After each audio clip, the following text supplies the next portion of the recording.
Hello les amis, je vous retrouve pour une nouvelle vidéo sur le football européen et la Ligue Europa 2024-2025 et je vais vous présenter le résultat en statistique du match Slavia Prague contre Malmö FF, un match qui s'est terminé par un nul 2 buts partout. C'est donc une rencontre qui avait lieu ce jeudi 30 janvier 2025 pour le compte de la 8e et dernière journée de la phase de poule de la Ligue Europa. Alors on va revenir dans cette vidéo sur les buts de cette rencontre mais surtout sur les statistiques des deux équipes pour comprendre ce qui a pu se passer dans ce match et on terminera la vidéo par le classement final de ces deux équipes dans cette compétition. Alors, un match de partout, et il y avait pourtant 0-0 à la mi-temps. Le Slavia Prague a ouvert le score dès le début de la deuxième mi-temps par Chori à la 46e minute.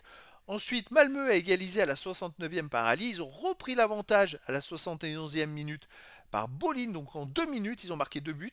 Et le Slavia Prague a remarqué juste derrière à la 76e par Schranz. Et finalement, ça se termine par un 2 buts partout.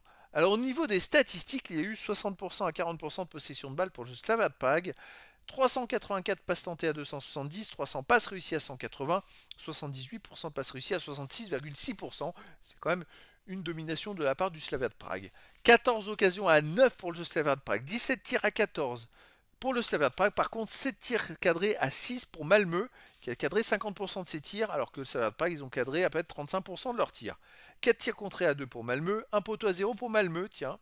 Ils ont été vraiment percutants. 4 hors-jeu à 3 pour le Slavia de Prague. Au final, c'est vrai que le Slavia a peut-être eu plus la balle, plus de possession de balle, plus d'occasions, plus de tirs, mais en termes d'efficacité, ils ont moins cadré, et c'est vrai qu'en plus, Malmö a tiré sur le poteau. Donc ça s'équilibre en termes, finalement, en termes de stats.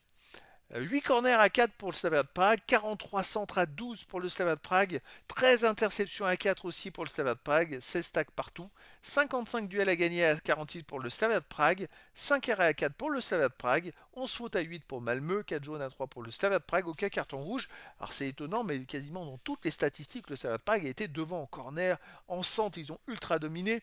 Dans les duels gagnés, alors qu'ils ont eu plus la balle, il n'y a que les tacs, c'est équilibré.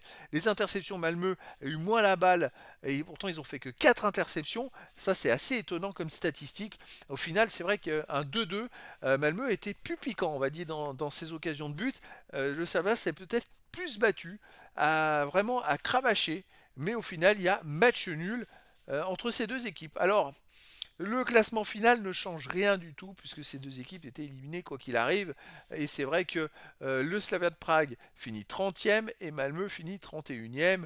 Et les deux équipes sont à 5 points, je crois, puisqu'elles finissent avec 5 points, elles sont à 5 points puisqu'il fallait 10 points des derniers qualifiés. Donc ça ne change rien, ces deux équipes sont éliminées dans cette compétition. Donc voilà les amis, c'était la présentation du résultat en statistique du match Slavia de Prague contre Malmö FF, un match qui s'est terminé par un nul 2 buts partout.